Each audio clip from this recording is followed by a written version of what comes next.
በቀኝ የተሰቀለውን ወንበዴ ነው ዛሬ ከኔ ጋር በገነት ትሆናለህ አለው።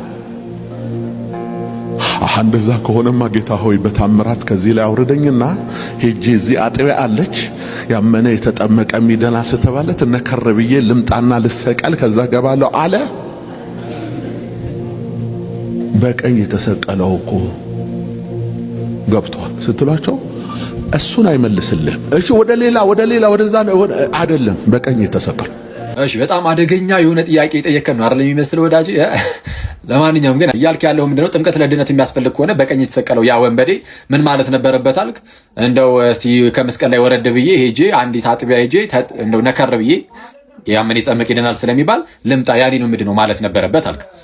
እሺ አሁን ከተናገርከው ውስጥ 3 ስህተቶችን ላሳየ። 3 ስህተቶች። የመጀመሪያው ስህተት እንደው አንዲት አጥቢያ ሄጄ ያልክ ያቺ አጥቢያ ያልካት ቤተክርስቲያን አይደል? ቤተክርስቲያን ያኔ የለችም። ቤተክርስቲያን እንደ ቤተክርስቲያን በውልደት ደረጃ የምትኖረው መቼ ነው?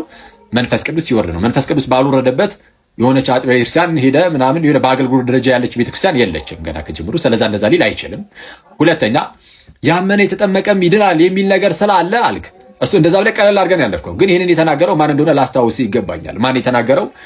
ጌታችን ኢየሱስ። ኢየሱስ የለየለት ጌታ ነው ብለህ እንደምትፎክረው አይደለም። የክርስቶስን ጌትነት በአንደበት የመናገር ጉዳይ ብቻ ሳይሆን ልብ ላይ ያለው ነው። የክርስቶስ ጌትነት ልብ ላይ ካለ በምን ይታወቃል መሰለህ? ለቃሉ ተገዥ ትሆናለህ። ያኔ ኢየሱስ ለአንተ የምርም ጌታም ገዥም እንደሆነ እናውቃለን። ኦኬ። ግን ለቃሉ ተገዥ ካልሆንክ ዘን ጌታ ነው ስትል ሌላ ኢየሱስን ነው ማለት ነው። አሊያም ደግሞ በአንደበት ላይ ብቻ ነው ጌታ ነው የምትለው ሰው፣ ይሄም ከባድ የሆነ ችግር ነው። ሶስተኛ ሄጄ ነከር ብዬ ልምጣ ያልከው አገላለጽ አለ። እንግዲህ አሁን ልጠመቅ የሚለው ነው ነከር ብዬ ልምጣ ያልከው።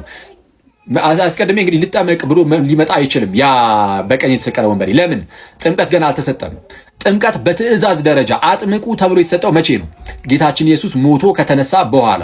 እሺ እንግዲህ ሂዱ አሕዛብን ሁሉ በአብ በወልድ እና በመንፈስ ቅዱስ ስም እያጠመቃችኋቸው ደቀ መዛሙርት አድርጓቸው አለ። ስለዚህ ይህ የጥምቀት ስርዓት የተሰጠው ይህ ምስጢር የተሰጠው መቼ ነው? ጌታ ሞቶ ከተነሳ በኋላ። ለምን? ጥምቀት ራሱ ክርስቶስን በሞቱም በትንሳኤውም መተባበር ስለሆነ ጌታ ገና ሳይነሳ ጥምቀት ገና አልተሰጠም። ስለዛ ወርጄ ልጠመቅም ሊል አይችልም። ስለዛ ጥምቀት በሌለበት ሁኔታ ይሄ እንደ ማስረጃ ሆኖ መቅረብ አይችልም። ባይሆን ግን ነከር ብዬ ልምጣ ብላ ያቃለልኩ የማንን ቃል ነው? ወይም የማንን ታላቅ የሆነ ምስጢር ነው? የጌታን ምስጢር ነው። ጌታ የሰጠንን ታላቁን ትእዛዝ ነከር ብዬ ልምጣ በሚል ቃል ለመግለጽ ሞክራል። ይሄም ምንን ያሳያል መሰለ? ሰዎች ከእምነትና ከእውቀት ሙሉ በሙሉ ሲርቁ ባለማወቅ እነሱ ምንም አይመስላቸውም፣ አይታወቃቸውም። ግን ሰይጣን ለእውነተኛው ጌታ ለኢየሱስ ታላቅ የሆነ ንቀትን ልብ ውስጥ ሊያስቀምጥ ይችላልና በጣም ብትረጋጋ ጥሩ ይመስለኛል። ኦኬ የዚህን አልካልኩ አሁንም እንግዲህ የተወሰነ እንደው እስቲ እድል ስጠኝና የተወሰነ እንዴት ነው የሆነ ኢንላይትን ላድርገ let me drop on you some knowledge ትላለህ። እሺ just kidding። ግን ምን አለ መሰለህ፣ ለምሳሌ ሰው ለመዳን መንፈስ ቅዱስ ያስፈልጓል። ሰው ለመዳን መንፈስ ቅዱስ ያስፈልጓል። ለክ ዮሐንስ ወንጌል ምዕራፍ 3 ቁጥር 5 ላይ ለምሳሌ ሰው ከውሃና ከመንፈስ ካልተወለደ በቀር ወደ እግዚአብሔር መንግስት ሊገባ አይችልም ይላል አይደል? ይሄ ለጥምቀት ነው ወይስ አይደል የሚለውን እርሱን እርሳውና ቢያንስ መንፈስ ቅዱስ ግን ወደ እግዚአብሔር መንግስት ለመግባት ግዴታ ያስፈልጋል። ስለዚህ ሰው ያለ መንፈስ ቅዱስ ወደ እግዚአብሔር መንግስት መግባት አይችልም። ይሄንን እንስማማለን።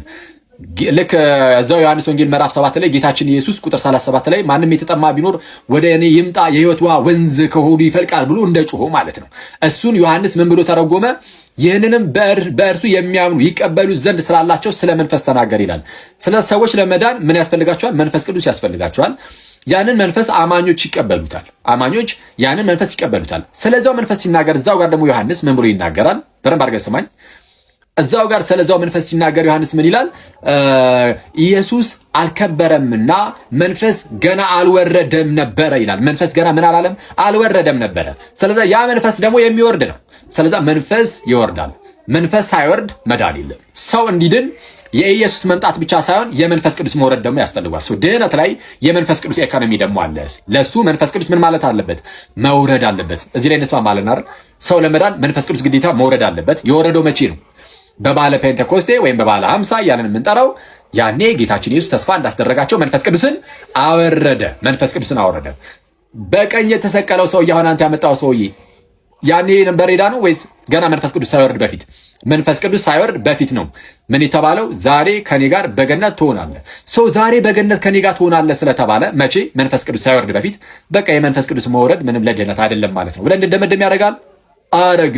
ስለዚህ ነገሮችን ስንመለከት ካሉበት ጊዜና ካሉበት ሁኔታ አንጻር ልንመለከታቸው ይገባል። ነቃብል